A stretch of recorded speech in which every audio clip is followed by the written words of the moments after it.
Мен бір нәрсені түсіндім.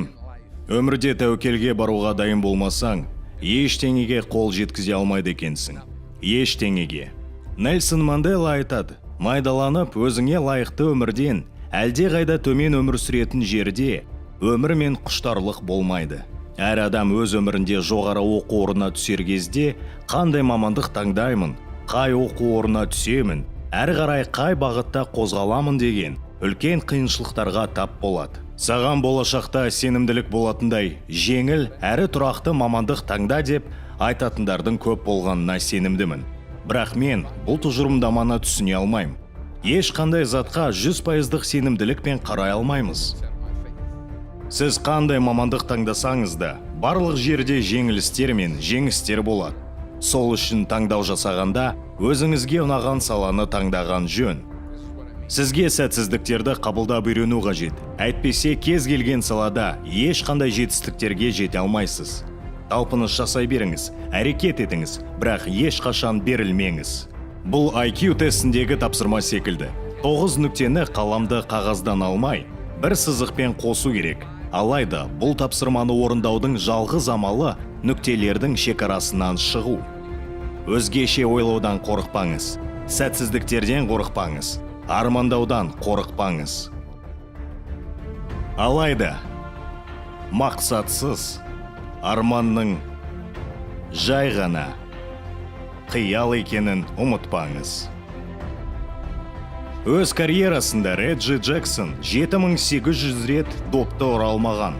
Бұл бейсбол тарихындағы рекорд. Алайда ешкімнің есінде бұл сәтсіздіктер қалмаған. Адамдардың есінде жарқын жеңістер ғана есте қалған. Сол үшін тек қана алға. Томас Эдисон мыңдаған тәжірибелер жасаған. Сіз бұны білдіңіз бе? Мен білмедім. Бірақ барлығы Томас Эдисонның шамды ойлап тапқанын біледі. Тек қана алға. Әрбір сәтсіз тәжірибе сіздің жетістікке деген бір қадамыңыз. Тәуекелге баруыңыз керек. Сіз бұны алдында естігеніңізге сенімдімін. Бірақ мен сіздерге неліктен тәуекелдің аса маңызды екенін айтқым келеді. Бір кездері сіз сәтсіздікке ұшырайсыз. Сәтсіздікті қабылдаңыз. Болған зат болды. Сіз ыңғайсыз жағдайларда боласыз. Өзіңізді түкке тұрғысыз сезінесіз. Ол сөзсіз. Сізге бұл ауыр тиюі мүмкін. Алайда уақыт артқа қайтпайды. Барлығын бар қалпымен қабылдап, тек қана алға жүріңіз. Актерлік кәсібімде менде әрқашан сәтсіздіктер болды. Өз мансабымның басында Бродвей мюзиклының тыңдауын өттім. Ән айта алмайтынымды ескермесек, мен үшін керемет рөл деп ойладым. Сонымен, мен ол жұмысқа қол жеткізе алмадым. Бірақ мен өз ісімді тастамадым. Мен берілмедім. Мен жай ғана шетке бір қадам жасап, келесі тыңдауға, одан да кейінгі тыңдауларға дайындала бастадым. Мен дұға жасадым. Көп дұға жасадым. Бірақ бір сәтсіздіктен келесі сәтсіздікке тап бола бердім. Алайда алға жүруімді тоқтатпадым. Бір көне мақал бар. Шаштардың қасында айтарлықтай көп уақыт жүрсең, ертелі кеш шаш алдыртуға тура келеді. Егер сіз берілмесеңіз, ертелі кеш сіз өз сәтіңізге жетесіз. Өткен жылы мен Бродвейде бір қойылымда ойнадым. Ең қызықтысы, ол театр 30 жыл бұрын менің алғаш сәтсіздікке ұшыраған театрым болатын.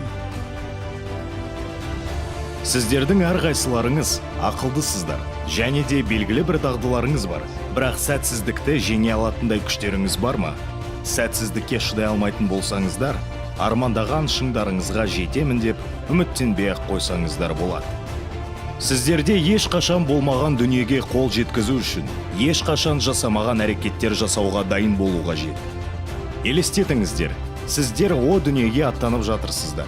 Төсегіңіздің жанында сіз шыңдамаған потенциалдарыңыздың рухтары жиналып жатыр.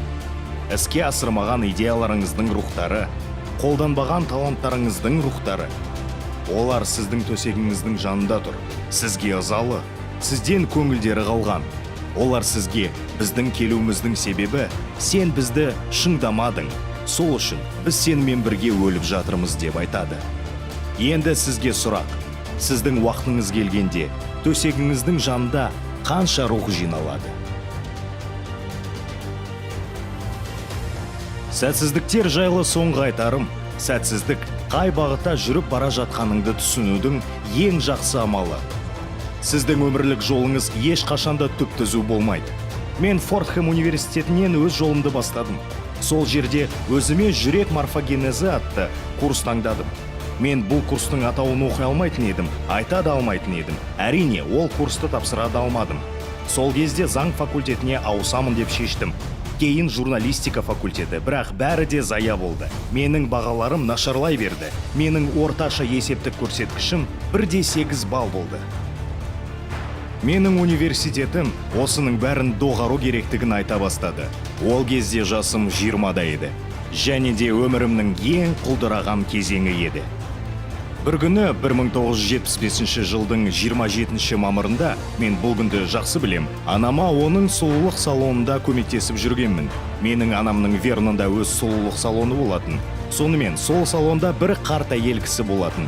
Мен оны танымайтынмын, бірақ мен әркез айнаға қарағанымда, ол менің артымда маған қарап отыратын. Әркез оған қарағанымда, ол маған бір түрлі көзқараспен қарайтын. Бір кезде ол басынан кептіргішін шешіп, маған мен өмірімде ешқашан ұмытпайтын сөздер айтты. Балам, менің көріпкелдік қасиетім бар. Сен миллиондаған адамдармен сөйлесесің, саған бүкіл әлем қарайтын болады. Сол кісі айтқандай, кейіннен мені бүкіл әлем қарай бастады. Және де мен өз фильмдерім арқылы миллиондаған адамдармен тілдесе бастадым. Осылайша менің өмірім күрт өзгерді. Сол себепті ешқашан берілмеңіздер. Егер құлап қалсаңыз, өз-өзіңізге тек қана алға деп айтуды жалғастырыңыз. Мен жақында керемет елден оралдым. Ол Оңтүстік Африка. Бірақ ол жерде сіздердің көмектеріңізді талап ететін нағыз кедейшілік орын алған жерлер бар. Африка мәселесі жай ғана үлкен айсбергтің бір ұшы. Таяу шығыста сіздердің көмегіңізге зәру, біздің елімізге де сол көмек керек. Өздеріңізде бар дағдылар мен не істемекшісіз? Бар таланттарыңызды құр босқа жұмсамаңыздар. Өз отыңызды сөндіріп алмаңыздар. Сіздердің кейбіреулеріңізде коммуникациялық дағдылар жақсы дамыған, біреулеріңізде арнайы білім дағдылары бар. Кейбіреулеріңізде махаббат пен мейірімділік басым дамыған, ал басқаларында қайтпас қайсарлық бар. Кімде қандай дағдылар басым болса да, бастысы сіз ол дағдыны қайда жұмсайтындарыңызда. Бұл әлемге сіз керексіз. Сол үшін сізге өзіңізде бардың барлығын беруге тура келеді. Ол уақыт болсын, талант болсын, дағды болсын. Сіз әлемге көмектесіңіз, ал ол сізге көмектеседі. Егер сен жаңбыр тілесең, етігің мен балшық кешуге дайын бол. Дензел Вашингтон.